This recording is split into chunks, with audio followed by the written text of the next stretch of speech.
आइंदा माली साल में 1500 अरब रुपए मज़ीद टैक्सेस लगाने की तजवीज़ दी गई, और अगर हम कलेक्टिवली बात करें तो हुकूमत 12,970 अरब रुपए कलेक्ट करेगी, जिसके ज़ाहिर सी बात है कि मेजर चंक जो है, इफ़ नॉट ऑल, आम अवाम से आएगा, सैलरीड तबके से आएगा। मैं दूंगा, आप देंगे, और हम जैसे सैकड़ों लोग और देंगे। जो एलीट है, जो अशराफी है, वो फिर से बच जाएगी। तो मेरा सवाल ये उठता है कि कंसिडरिंग करंट सर्कमस्टांसेस, जितनी इन्फ्लेशन है, जितनी हमारी सैलरीज़ हैं, आमदनियाँ हैं, क्या हमें अभी भी आम आवाम में सकत है इतनी ज़्यादा टैक्सेस देने की? आपने बहुत लंबा चौड़ा काम कर दिया है, बहुत प्रिसाइज होना चाहिए अपने, लंबी चौड़ी आपने। मसलन आपने एक लफ्ज़ इस्तेमाल किया है शराफिया। मैंने 30 साल पहले इनके लिए एक लफ्ज़ इस्तेमाल किया और करता रहा, वो था बदमाशिया। ये शराफिया नहीं है, इसको समझ लें। और बदमाशिया गाली भी नहीं है। जिसका माश बद है वो बदमाश है, बदमाशिया उसको कहते हैं। वो रेडी वाला भी हो सकता है, वो इंडस्ट्रियलिस्ट भी हो सकता है, पॉलिटिशियन, मतलब कोई भी हो सकता है, कोई ब्यूरोक्रेट भी हो सकता है। पहली बात, ये अशराफिया नहीं है, इसको समझ लें। 900 साल की मुसलसल ग़ुलामी जिन्होंने काटी है, हम उतनी औलादें हैं। ये गजनबी गौरी, देवर इन्वेडर्स। इस्लाम एक कदर मुश्तरक है जिसको रज के एक्सप्लॉइट किया गया है। आपको पता है, यजीद जो मरदूद था, उसकी दादी थी हिंद, जिसे हमारे यहाँ जाहिल हिंदा कहते हैं, हिंद। बाप था अबू सुफियान। माफ़ करने वाले कौन थे? इमाम आली मकाम हज़रत इमाम हुसैन के नाना। अशराफिया हर जगह होती है, और अशराफिया का जो मतलब हम समझते हैं सिर्फ वही नहीं है। सादकैन भी अशराफिया, फ़कीर आदमी हबीब जालब भी अशराफिया, ठीक है। तो उसका एक हिस्सा होती है रूलिंग एलीट।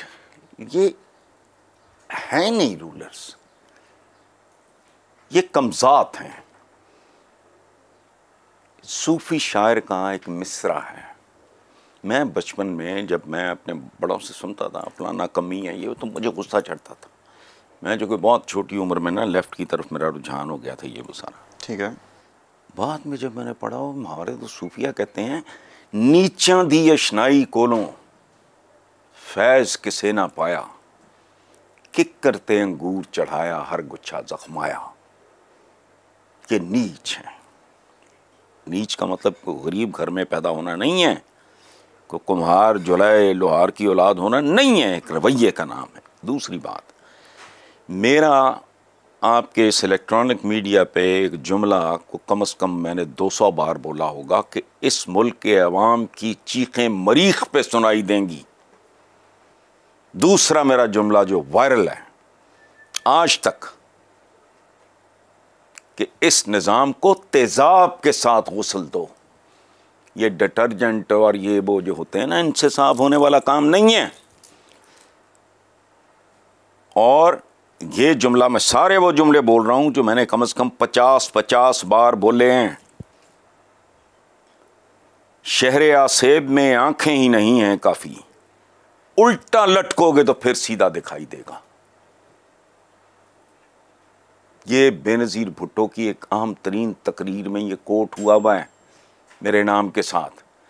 उनकी अहम तरीन तकारीर को महमूद शाम ने कंपाइल किया है, मौजूद हैं अपोजिशन पार्लिमानी ग्रुप से। ये इंटरकॉन्टिनेंटल पिंडी में वो ख़िताब कर रही थी। उल्टा लटकोगे तो इस मुल्क का, देखो मेरी एक किताब का उन्वान है, कॉलमों का मजमूआ है, याद कराना जाते हुए अगर याद रहा तो मैं तुम्हें दूंगा वो। उसका किताब का उन्वान क्या है? आदम खोर निज़ाम का नौहा। अच्छा, मुल्क का नाम क्या है? इस्लामी जमहूरिया पाकिस्तान। यही बजट है आपका। हुजूर का एक फरमान है बहुत सादा। वो क्या है कि जब कुछ लोगों के पास ज़रूरतों से बहुत ज़्यादा इकट्ठा हो जाए तो ये समझ लो कि बेशुमार लोग बुनियादी ज़रूरतों से महरूम हो गए। अब एक तरफ एक आदमी है जो 1 करोड़ रुपया या पता नहीं 5 करोड़ रुपया जितना भी है दे के वो यार घटियापन की आखिरी इंतहा है कि वो गाड़ी का नंबर 1 तो चाहे 3rd क्लास हो, चूँकि वो 10 करोड़ की नंबर प्लेट ली, 10 करोड़ की या जितनी की भी। अब मुझे एक बात बताओ, एक माजूर वो कह रहा है मेरा गुर्दा बेच के बिल ले लो। उस पर मैंने कमेंट किया है अपने समा के ही एक प्रोग्राम में कि उसको बेवकूफ़ को पता नहीं होगा कि गुर्दे होते हैं 2, एक बेच लो, एक पे जिंदा रहा जा सकता है, अगले महीने फिर बिल आ जाएगा, दूसरा गुर्दा बेच दोगे तो that's going to be the end. So this is what your budget. और बजट कोई से, मेरा बैकग्राउंड है इकोनॉमिक्स का, बिल्कुल समझ गए हो। बजट क्या होता है? जैसे आपके घर का एक बजट होगा, मेरे घर का होगा, इनके घर का होगा, सबका होता है, इनका होगा। बजट क्या होता है? कहते हैं कि पेट पे पत्थर रख के भी माँ बाप अपनी औलाद को, तो हुक्मरान माँ बाप की तरह होने चाहिए। एतजाज़ हसन मेरे भाइयों की तरह हैं। जब उन्होंने वो पता नहीं इफ्तिखार या क्या नाम था वो चीफ जस्टिस का, उसके लिए कैंपेन चला रहे थे तो एक नज़म पढ़ा करते थे, 1 नहीं 2 नहीं 10 नहीं 20 नहीं 100 बार पढ़ी होगी, रियासत होगी माँ के जैसी। मैंने लिखा था नहीं, ये रियासत होगी सौतेली माँ के जैसी। हर बात रिकॉर्ड की कर रहा हूँ, कहने को और बहुत कुछ है, लेकिन देखो ये रियासत होगी माँ के जैसी और हुक्मरान जो माई बाप, ये जो है ना, ये बहुत बड़े गंदे गलीज और मकरू और मुनाफिक लोग हैं। किससे सुनाते हैं हमें खुलफाए राशिदीन के। मैंने कल परसों भी कोट किया है, हज़रत उमर बिन ख़त्ताब, हालांकि वो उन मानों में खुलफाए राशिदीन में नहीं आते, वो बनु उमैया से थे, बाद में आए, लेकिन उनको भी कहते हैं कि वो भी 5 में, चूँकि वो शहजादे थे तो अल्लाह माफ़ करें उनकी ज़िंदगी कैसी थी। जब खिलाफत मिली तो अल्लाह माफ़ करे, 2 साल बाद वापस आया तिजारती काफ़िले से, पहचान ही नहीं सका कि तुझे क्या हो गया उमर। उन्होंने कहा मुसलमानों का बोझ पड़ गया। वो आदमी क्या था, एक बार बीवी को कहा, कौन? शहजादा। उस पे आ पड़ी थी ये अमीरुल मोमिनीनी। तो बीवी को उन्होंने कहा अपनी अहलिया को कि मीठा खाने को बड़ा दिल करता है, चुप कर गई। हफ्ते 10 दिन के बाद उन्होंने मीठा रखा। उन्होंने कहा ये कहाँ से आया? ये तारीख़ की किताबें हैं, मैंने वीडियो नहीं देखी। बिल्कुल सही बात है। उन्होंने कहा ये कहाँ से आया? तो उन्होंने कहा आप मीठा बहुत, पता नहीं शुगर लेवल डाउन होगा क्या होगा, मुझे नहीं पता, उस ज़माने में तो इन चीज़ों का अंदाज़ा भी नहीं था। तो उन्होंने कहा कि बैतुल माल से जो हमें आटा आता है या जो, उसमें से मैं बचा के तो फिर सूजी या जो टेक्निकल ख़वातीन का होता है। चुप कर गए, 2-3 दिन वाले लिए छोड़ दिया। अगले दिन उतना आटा कम कर दिया। वो हया करो। सुनो, मीटिंग ख़त्म हुई, कैबिनेट मीटिंग कहते हैं आज की ज़बान में, वो जो सरकारी अमूर थे वो बात ख़त्म हो गई। तो हालचाल और सुनाएं जी, और जिस तरह हमारे होता है जी, पापीदा की हाल है, बच्चियाँ लगी, इस तरह की बादशाह। अरब भी इसी तरह का, मैं बहुत करीब से मैंने उनको देखा हुआ। आपने चिराग बुझा दिया तो किसी ने कहा कि अमीरुल मोमिनीन ये क्या किया है? उन्होंने कहा अब ज़ाती गुफ्तगू शुरू हो गई है, बैतुल माल का तेल जल रहा है इसमें। वो कहाँ ये डकैत, कोई टीटी कुमार है, कोई कमीशन कपूर है, कोई किकबैक बचन है, तो वहाँ ये कौन से बजट ये बजट है? नहीं। मैंने देखो, चूँकि मैं सारा दिन अपने बेसमेंट में होता हूँ, मैं मिलता मिलाता भी नहीं लोगों से, मैं बाहर भी नहीं, 2-2 महीने 2.5 महीने बाहर नहीं निकलता। तो और मैं सोचता रहता हूँ कि अगर तातारी उस ज़माने में अगर बजट इस तरह के बनते होते, तातारियों ने जब बगदाद को जलाया और बर्बाद किया, वो बजट देते तो वो इससे बेहतर होता। अब पूछो क्यों सर? सुनो, एक इकोनॉमिस्ट का एक कॉल सुनाता हूँ, ज़ाहिर है अंग्रेज़ी में है लेकिन मैं उर्दू में। उन्होंने कहा बात सुनो, अवाम भेड़ें होते हैं,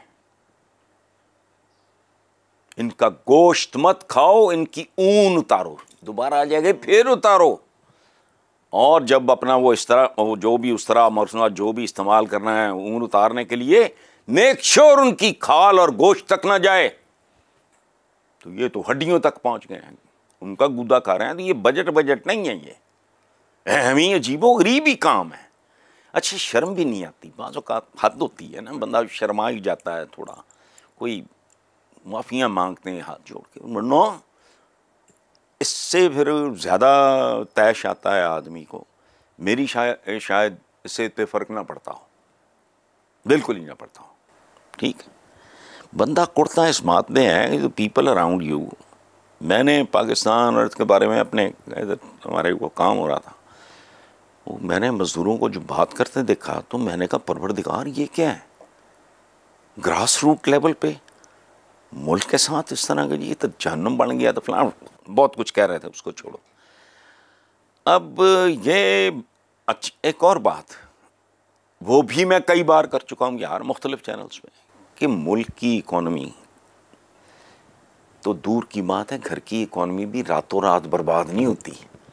ये सिलसिला बहुत देर से जारी है। ये चूँकि डंगरनुमा लोग हैं, हमारा सियासतदान पढ़ा लिखा नहीं है, बिल्कुल ही कच्चा जी हैं। मैं शहबाज शरीफ के बारे में मैं कहा करता हूँ कि 20 जुमले में कहता हूँ कि इनके बगैर गुफ्तगू करके दिखाओ, कि शबाना रोज़ तो फलाना तो आहनी आँच और पता नहीं कोई मैली आँच, बहुत स्टूपिड बात। अच्छा, ये इनके पले सवाए इसके कि अवाम चूँकि भेड़ों से बदतर उनको दिखाई देते हैं, तो जब तक उनका ज़ोर चलता है वो चलाएँगे।